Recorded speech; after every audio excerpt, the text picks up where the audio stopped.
créer des questions sur Moodle, ça prend du temps, et donc c'est assez pertinent de partager des questions concrètes entre collègues, de manière à travailler chacun pour tous.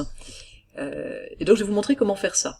Donc comment vous pouvez exporter votre base de questions pour qu'un collègue l'importe, et réciproquement importer la base de questions proposée par un collègue dans votre cours. Alors vous allez dans votre cours, dans la banque de questions, et vous voyez que dans la banque de questions, on a un onglet, on le retrouve ici et ici, importer, et un onglet exporter. Donc on va commencer par exporter notre banque de questions. Donc je vais mettre au format XML Moodle, c'est le format qui est le plus complet. Vous avez les infobulles si vous avez besoin de plus d'informations, mais sachez que le format XML Moodle permet de tout exporter, c'est-à-dire ça exporte tous les types de questions, et ça exporte en principe les images si elles sont codées en dur, ou les liens vers les images si c'est des liens. Vous pouvez choisir la catégorie que vous exportez, alors vous pouvez tout exporter, ou vous pouvez n'exporter qu'une catégorie. Moi je vais exporter que la catégorie capitale. Vous pouvez choisir d'exporter la catégorie et le contexte.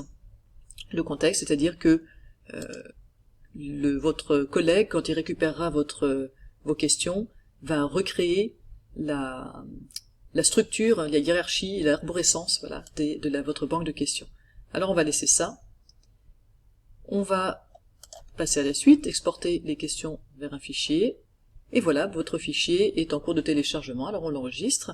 Vous voyez qu'il a un nom à peu près explicite, un quiz, exemple de cours, capital, donc on voit bien la catégorie qui a été exportée, et on a une date. Maintenant que c'est fait, bien on va aller évidemment sur le cours qui va recevoir cette banque de questions. Je suis donc ici dans un autre cours, un cours qui va vouloir récupérer les questions qui ont été exportées depuis le premier cours. Donc je vais aussi sur la banque de questions, et vous avez deviné, on va aller cette fois-ci sur importer. On importe un fichier qui est au format XML Moodle. Alors là, vous recherchez, dans Généraux, vous pouvez dire de ne pas stopper en cas d'erreur. Si vous importez beaucoup de questions, vous pouvez vous dire que c'est pas très grave s'il y a 3-4 questions qui ne passent pas, que le reste des questions soit importé. En général, moi je mets non pour stopper en cas d'erreur. Et vous pouvez laisser le reste par défaut, notamment obtenir la catégorie à partir du fichier. Vous vous rappelez, on avait dit qu'on exportait aussi, enfin qu'on donnait cette information de quelle catégorie, dans quel contexte. Et ensuite, vous n'avez plus qu'à choisir le fichier. Alors, passez par l'explorateur de fichiers, où vous pouvez glisser-déposer votre fichier. Alors, il faut le trouver sur votre ordinateur. Vous l'aviez téléchargé auparavant, ou vous l'avez reçu de votre collègue. Et voilà, il est là, il est prêt à être importé. On va cliquer sur importation. On nous donne quelques informations avant de continuer. On vous dit qu'il y a 3 questions à importer.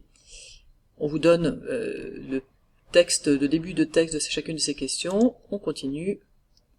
Et voilà. Vous voyez que je retrouve la structure géographie capitale et les 3 questions qui étaient dans mon cours précédent. Alors il y a une limite à cet export-import des questions, c'est qu'on a très rapidement des doublons si on travaille régulièrement avec quelqu'un et qu'on partage régulièrement nos banques de questions. Alors je vous montre un exemple. Imaginons que mon collègue a créé une nouvelle question, il a créé la question Capitale Italie. Il me propose donc de me repartager sa banque de questions. Il va pas forcément avoir envie de sélectionner, de créer une catégorie nouvelle question, donc il va exporter son nouveau fichier XML Moodle de Capitale.